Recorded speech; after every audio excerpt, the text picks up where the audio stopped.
Okay, guys. It's during the week. What was that beep? Um, I've been doing a little bit of this and that, just doing different things. I decided yesterday. I decided to work on the Blazer, and I waxed the hell out of it. What's beeping? So let me show you what I did here.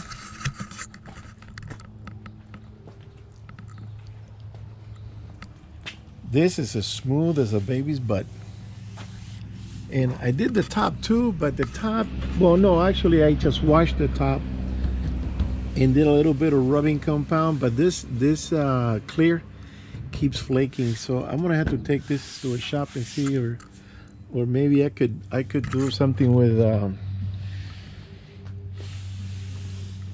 some what do you call it,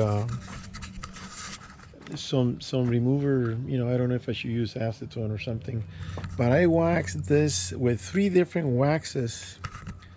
I did I did a spray wash. Let me see what's the name of that. If I'm going to talk about it, got to talk about it, right? Where do I put it? Okay, I use this Griot spray on wax, and the guy says, the guy that recommended it, he says that it everybody that has classic cars, they actually wash the car with that. They just spray it over the dust, and so I say, sounds a little fishy, but I did a little bit with a moist towel, so make sure I took the dust. Then when it was dried and I wiped it clean, I rubbed it with this rubbing compound. It's a marine paste wax, and I forgot to put the cap on it. Here's the cap. And then rubbed that off, and finally gave it a final wax with one step compound. Um, it says remove heavy oxidation, tough, hot water spot and scratches. And then with a rag, and keep rubbing and rubbing and rubbing. And then on the bumpers, I use the white diamond, this one here. But the bumpers are really, they've taken a beating, so I might take them off and take them to a chrome shop. I did, this got scratches and stuff. See here? Some scratches here, and it's got little pits. They're not pits, they're just little, I don't know. I did that. So the truck looks, I don't think I've ever given it such a wax. There's a little bit of pitting. Man, something's beeping in the garage, and I don't have the faintest idea what it is. Maybe it's that radio. You turn the radio off. Oh, the radio's running. So then, I said in my previous video that I was gonna put everything that I needed to bring in a bag, and I have this bag that fits perfectly in the cabinet. And these are some of the items. I think there must be almost all the items that I need to have in the truck, not on myself, on my person. Some things will be on the pack, some won't. So let me show you what they are. Okay, the binoculars are not here; they're in the safe. But this is the binocular cleaner, lens cleaner, and this little brush with this. It's got a little plunger deal here, so that's going to go in the bag. Then I got this old glove that I have this since I went to Wyoming in 1981. I don't know what happened to the right glove. This is a very good glove. I'll keep that in the truck if I need it. Then I have this ball of cord that I found at a bow hunting trip, and I rolled it up tight. That's going to be in the truck because you never know when you're going to need cord. Then this is the pouch for the rangefinder. That's going to be on the belt or on the backpack. Then I have these bleats that this is an elk card Gardner, Montana. It's made in Gardner, Montana. And let me show you how this thing's supposed to sound.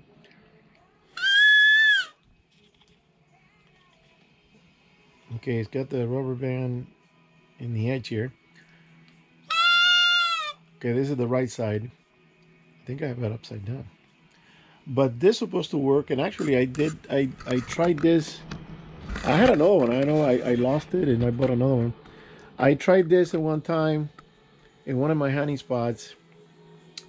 And I took a buddy of mine. He wasn't hunting. He was just curious because I would talk about hunting stuff. He says, "Oh, one day, why don't you let me, take me?" And I said, "Okay, I'll take you there." And I also took my uncle. But he came along. My uncle stayed in the camper, in the pop-up trailer that I had, and I started using this. And I used it several times, and then wait. Then I hear a shot, and I'm going, "Jeez." Oh, I did see a deer.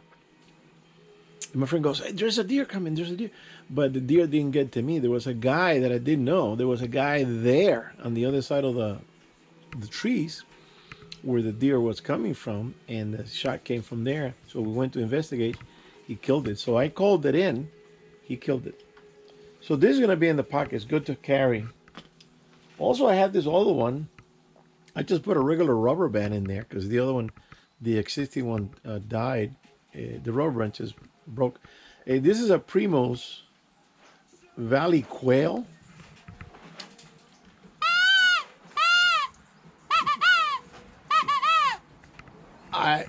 You can use it as a deer call too. Actually, it sounds like a quail. All right, so it's good to have in the truck. That's gonna go. Then I have this. You know what? Let me see if I can set up the camera here.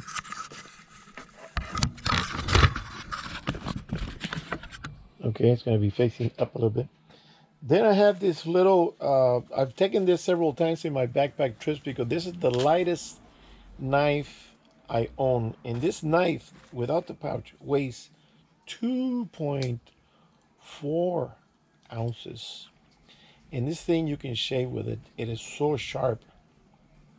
Yeah, it is so sharp. And I mentioned that I have a knife sharpener. This is one of them, and this also is the lightest. So this thing, you just run it through here. It's got the two little stones there. I don't know if you can see the little wedge. Very fine stones. And this is just to give it a final, just a little light, very light. Let it run through there several times. So that's going to be also in the bag. And, ooh. Let me see. Get a piece of paper. This is not the right paper. This is tissue paper. Yeah, tissue paper it's not going to catch. It has to be a sharp edge paper. Sharpen a little bit more. So, this knife, if you need to do some small cutting or anything of that nature, this knife is excellent. It doesn't weigh a thing. Nothing. You can put it in your top pocket. Yeah, it's still not as sharp. I need to sharpen it because I think I've used it, and it's a locking knife. So that's gonna go. And if it's not going on my person, it's going on the day bag. Then I have this lighter that I've never used, so it works. I just gotta put the fluid. I want to have that in the truck, not in the drawer. Doesn't do me any good in the drawer. Then I've had this for the longest time. I think I took this to Utah one time in 1987 or so. This thing is a hand warmer, and even if you cover it up, you cut the oxygen, it still works. It's got you got to put fluid in here, and it's got the instructions, and you're supposed to keep it. And they have bigger ones. I've seen one that is bigger. You're supposed to keep it in this bag, and just put it in the pocket if it's really cold. So in Wyoming, in Utah, I was sitting under a tree and it started drizzling and raining. It was very cold. I turned this thing on and I was like this, and it does keep your hands nice and warm. So I want to have this in the truck. It's good to have. Then I've had this for the longest time. This is a window. You put this on the glass of your window, and you put your spotting scope here, and you don't need tripod or anything. You just you adjust it, and you can use it instead of getting the scope, the spotting scope, and resting on the glass. You put this on the glass. Okay, let's say that this is the glass, and you put it like that. You tighten it, and bingo. And you put your spotting scope here. You know, you put it the other way. You can adjust it and tilt it and whatever. So I've had this thing in the door for years, and I said, you know what, it should be in the truck. So that's going to be in the truck, not the camper, the truck. Also, the little signal mirror. This is something that I should have on me. It's good if let's say you're walking, and I always by myself. So let's say you trip, face on the floor, broke a leg, and you screwed. Hopefully somebody, if you shoot a few shots and somebody thinks that could be a signal and they want to come looking, or there's a helicopter looking for you, you can use this with the sun and give them the glare and say, hey, I'm here. At night, you get the flashlight, the little flashlight that's in the backpack there, and you light it. You light the glass and you signal, so they see this red light. And if somebody's looking for you, it's a good thing to have. It doesn't weigh nothing. So it's something that it should be on me, not in the drawer. That's why I made that list of things that you should have with you, because this is gear. And gears be meant to have it on your person or in your backpack or on your vehicle, but it's gear. It's not doing you any good sitting in the drawer in the garage. So that's coming. And then I mentioned the light. This is the light that I was talking about. It's you strap it. It's got a little clip back here. You strap it around the tree or a limb or anything, a branch, and then you come with your little signal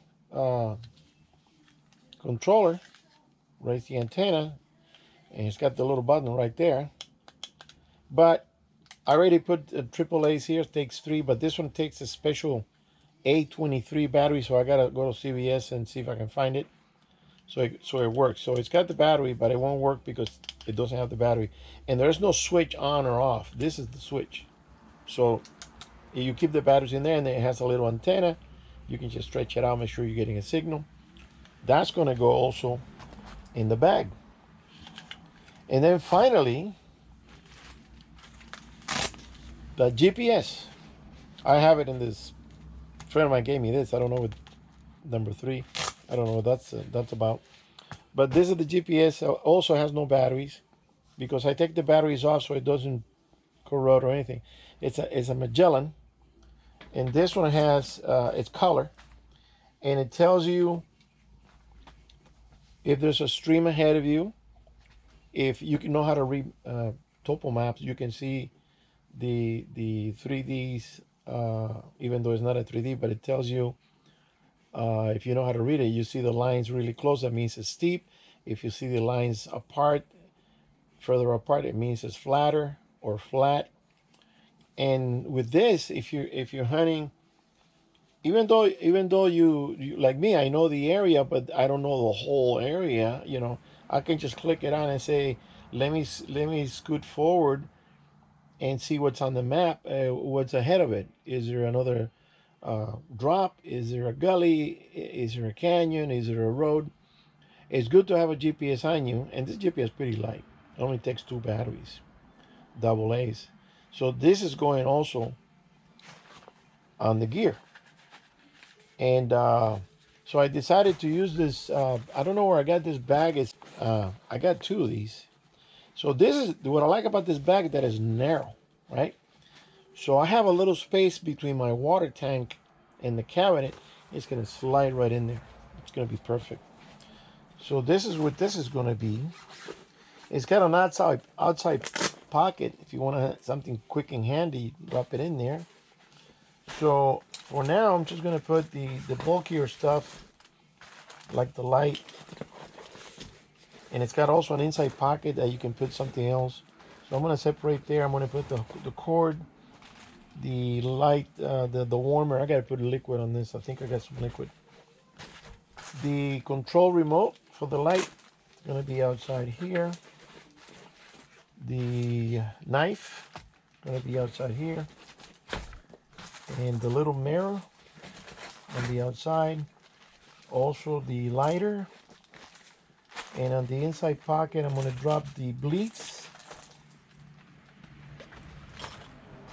On the middle pocket, I'm going to put in the cleaner. You know, actually that should be on the outside. Put that on the outside.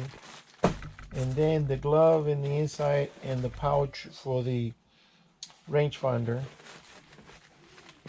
Because I have a rifle that has, the one I took, it has the VDC. So it's a bullet drop compensator, but I have to know the range so I can go, okay, 374 yards. And I had this mountain in front of me that I could reach it. It was within the range of the rifle, you know, 600 yards. And then if further up, it extends a little further. But it was within range, you know. But I couldn't, if there was a deer up there grazing or moving back and forth or whatever, going across, I would not know what the distance was, so I can dial it in on the scope and take the right aim and shoot. Because if you're guessing, you're gonna miss.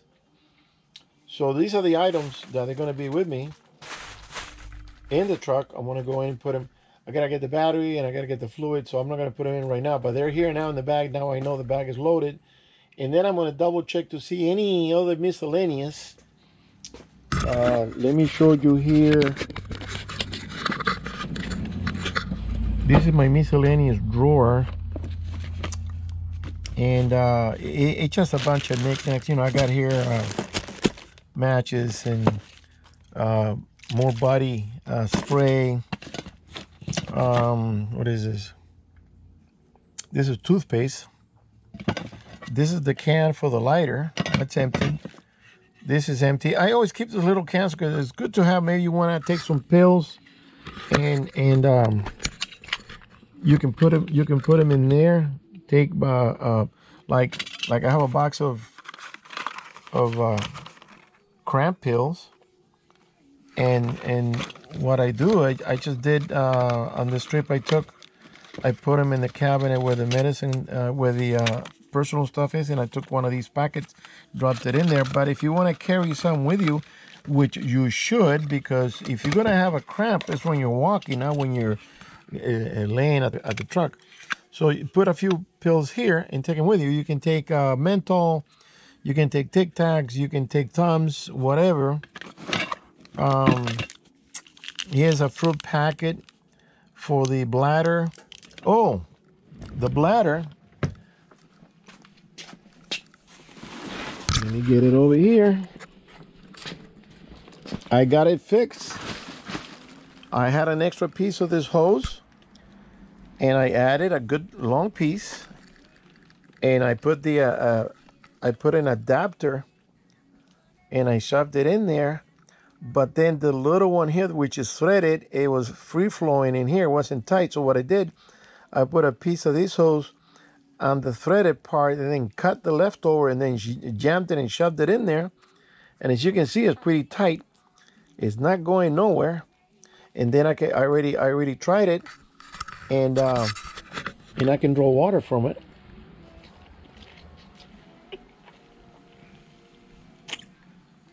It's disgustingly warm, but you can see it holds the pressure.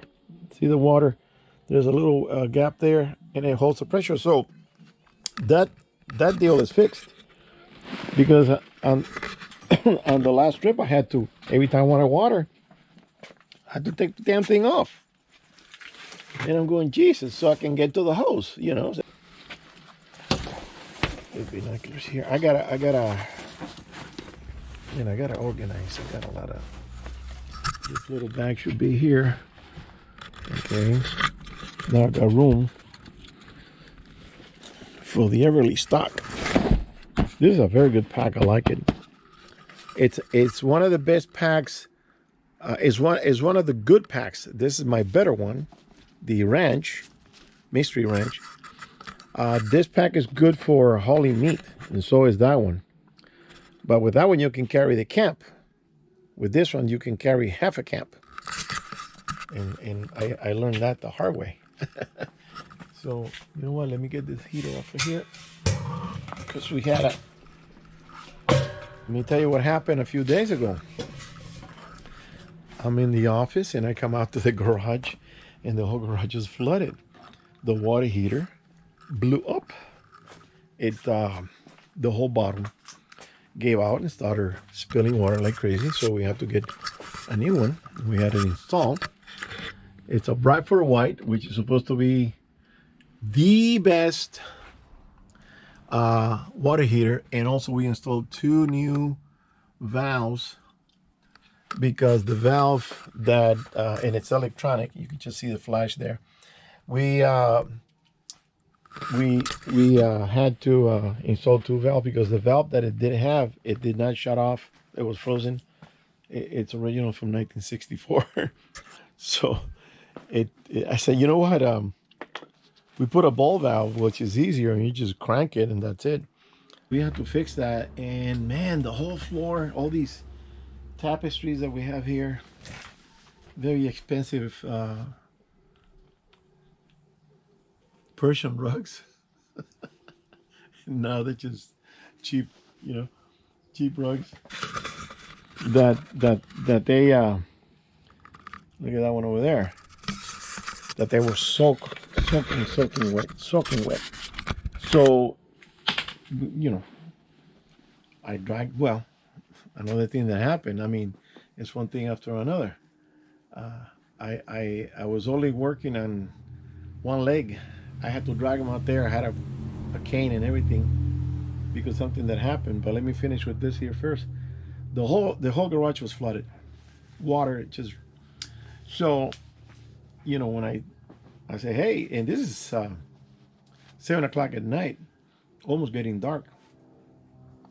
So I quickly went and got a hose, connected it to the water heater, ran it out to the driveway and opened it up, and I started draining.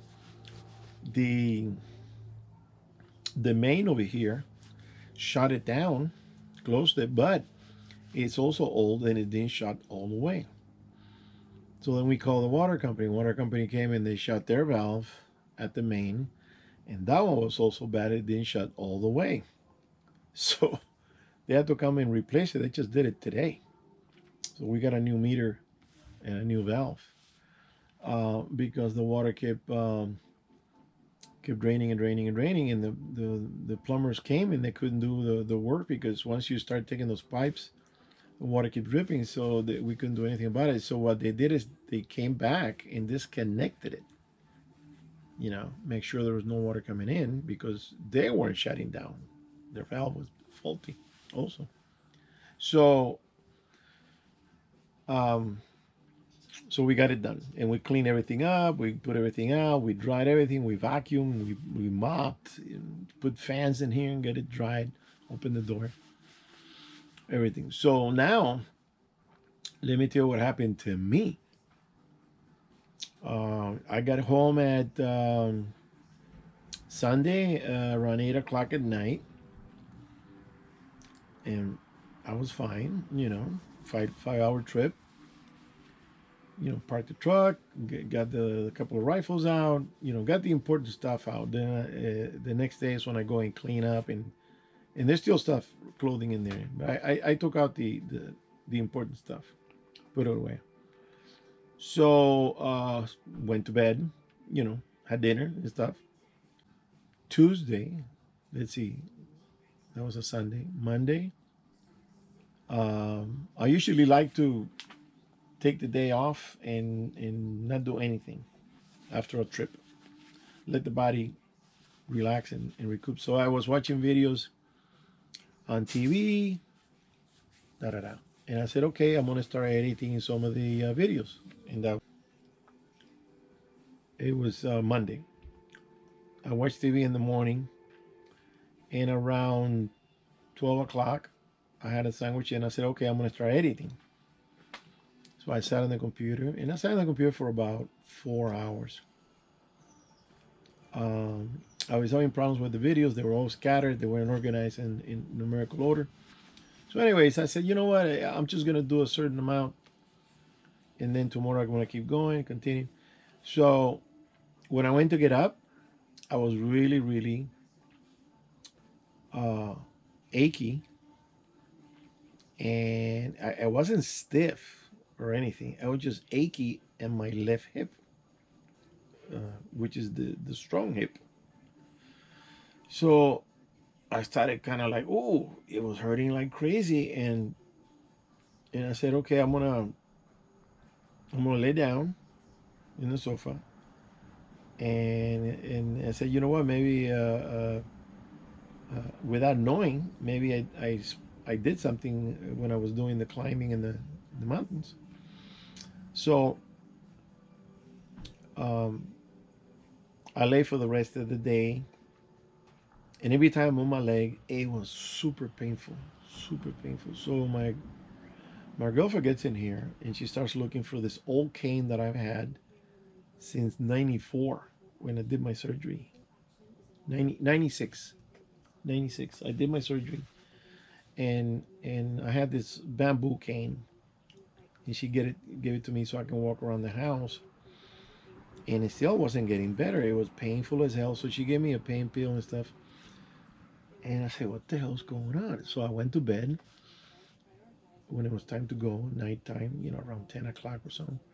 And I started thinking, man, this is my strong leg. This is my strong hip. Am I gonna be a cripple now because I don't have the same power on my right leg? Am I? Is this is it? Is this it for me at this age? I'm gonna be bedridden or in a wheelchair? What the hell's going on? And I kept going over in my mind, what did I did wrong in the trip?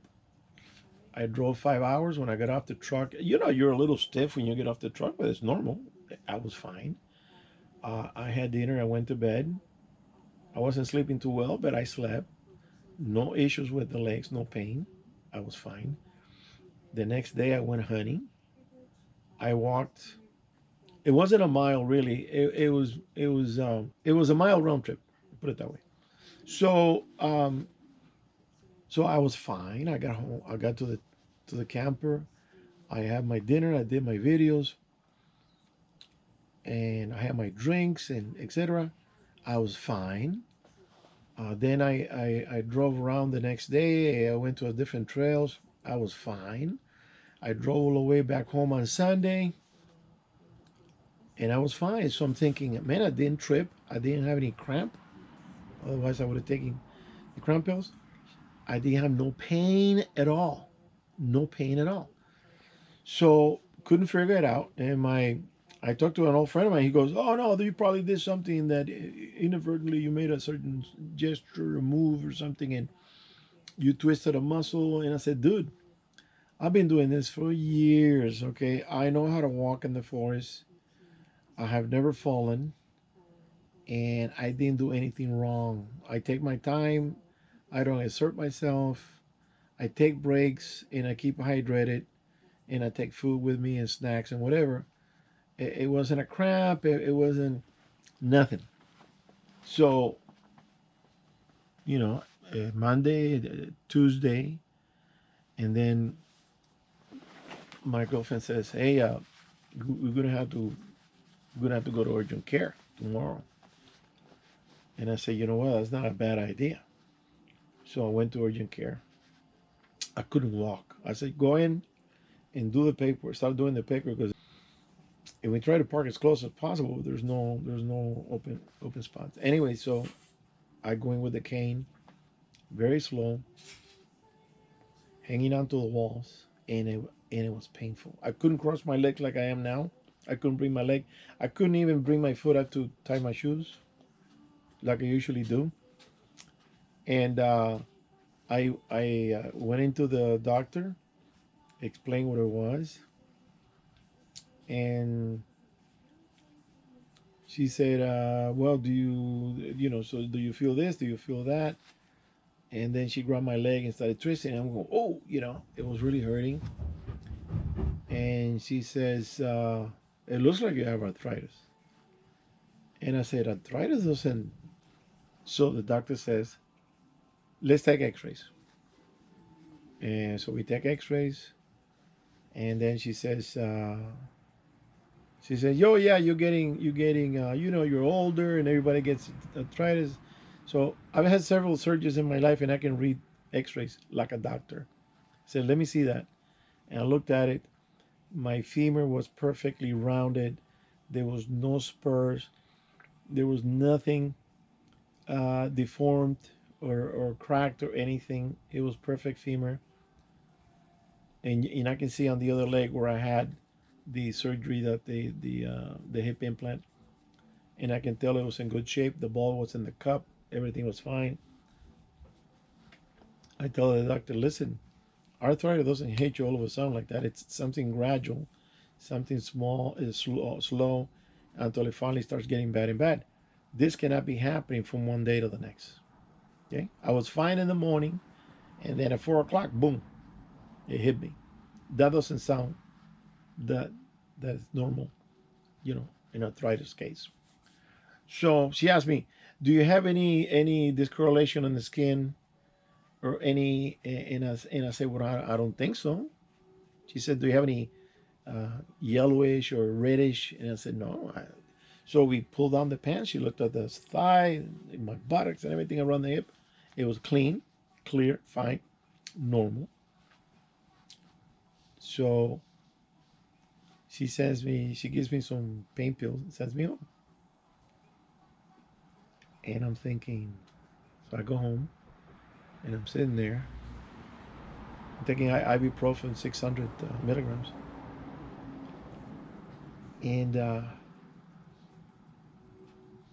thinking, what the hell's going on? This is not, this is not normal. I'm not going to be a cripple at this age. I was in perfectly good fit state before. Now all of a sudden, I'm basically almost bedridden. So then I started thinking. Um, the doctor asked me if I had a rash or something, and then I forgot to mention that for the past 2 weeks, I've had this itch and this reddish, uh, about the size of an egg, in my right shoulder back here, and I will get this scratchy, and I was scratchy, and I thought it was because I used to have an old tag and that was removed a few years ago, and I thought that the tag is growing back or something. I don't know, so I can't, and I'm scratching it. Okay, fine, no pain or nothing. It's just scratchy. But when she said that, any discoloration, I said, "You know what? I'm going back." So the next day, I went back to urgent care, and I said, I went to see. There was a different doctor. Went back, and I explained what the problem was, and he said, "Okay, lift up your shirt." So I went like this, lifted my shirt, and he goes, "Oh, you got shingles." And I said, "What?" I said, "No, I took the shot 4 or 5 years ago, and that's supposed to be good for the rest of your life." And he says, "Yeah, but it only helps you 70% or so." And I said, "Really?" He goes, "Yeah. I mean, look at the people that get the COVID shot and they still get it. There's no guarantee. So you got shingles." And I'm going, Jesus Christ. So now, so he gives me the medicine. He goes, it'll be gone in a week or so, tops 2 weeks. So it's a bunch of little pills that you got to take like 10 at the first day, and then 5 the next day, and incrementally go down, and then another dose of ibuprofen. Da, da, da. Okay. So I'm taking a pill, and the rash is going away. But then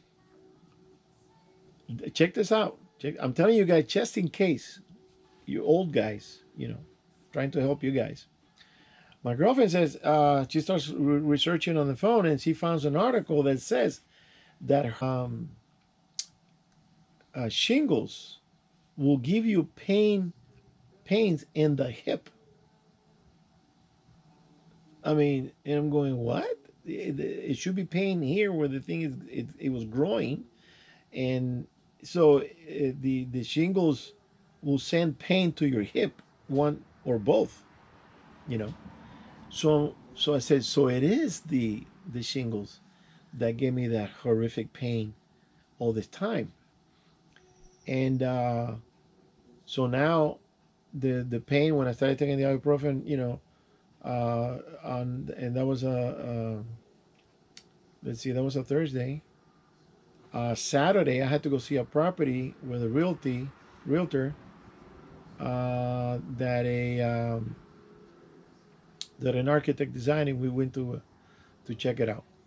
So I went with a cane just for balance. And when we came back, we went and had dinner, drinks, and everything. When we came back, I left the cane in the car, so now he's got it. I don't have any more cane. But the thing is that now I don't need the cane anymore. I'm walking fine. I'm walking like I was walking before the hunt and during the hunt. The pain is gone. I can cross my legs. I can move it up and down. No pain, not little sensation, nothing. Everything is fine. So those pills are helping, and the ibuprofen is helping. They gave me, I take one every, what is it, every 6 hours, because what it does, it brings down the inflammation. And what I had was an inflammation of the muscle because of the shingles. So for you guys, if you start getting this hip pain, or maybe even knee pain, I'm not sure, but if it hits you in the hip, because the article said hip specifically, and I said, isn't that strange that it goes from there to down to the hip, and it didn't hit the right one. I got the bionic hip, so maybe I'm protected on that side because I got titanium uh, leg in there, but it didn't affect that. It affected the left one, which is the normal. That to me, that's very unusual, very very strange that happened. But he didn't really mention that because I didn't know. We found out after we came back home. We found out the correlation between one and the other. Otherwise, I would have asked him, "Is that true?" But I didn't know. Anyways, before leaving, I asked him, "Is this contagious?" And he says, "Well, if you're touching it, if you're scratching it," I said, "No, I haven't touched it." He says, "Don't touch anybody. Don't be around pregnant women, and don't visit anybody elderly." And I said, "Well, my mom's 80 something," and he goes, "No, don't go for a couple of weeks." So I haven't. I gotta wait until it goes completely clear, and it had a couple of spots under here in the front because my dad had it back in the 90s. I think it was late 90s, early 90s, late 80s, around there, 89, 91, 92. And he's the type of guy, he didn't want to go to the doctor for nothing, so he let it ride. He kept putting talcum powder and ointments, and trying to do home cures and that kind of thing. He didn't go. So when he finally went, he had a ribbon going across his stomach and around his back, and it was driving him crazy, itchy, burning because it burns. And he was really hurting. I felt bad for him. So finally, they gave him some some medicine, and he got healed, because it turns out that the shingles come from having the smallpox, I think it's called. It'll flare up when you're older, when your immune system is a little lower. So maybe I don't think so, but if I some of that walk, it wasn't strenuous, man. I took my time. I was relaxed. I wasn't huffing and puffing, So, but maybe by doing that, it weakened me enough for this thing to flare up. But no, I just remembered I had it before leaving. I had it before leaving for the trip. So nothing to do with the hunt, nothing to do with the hike or anything. So it's just that when you get older, sooner or later, it's gonna flare. So yeah. All right, guys. I just wanted to let you know what's up, and I'll see you on the next one.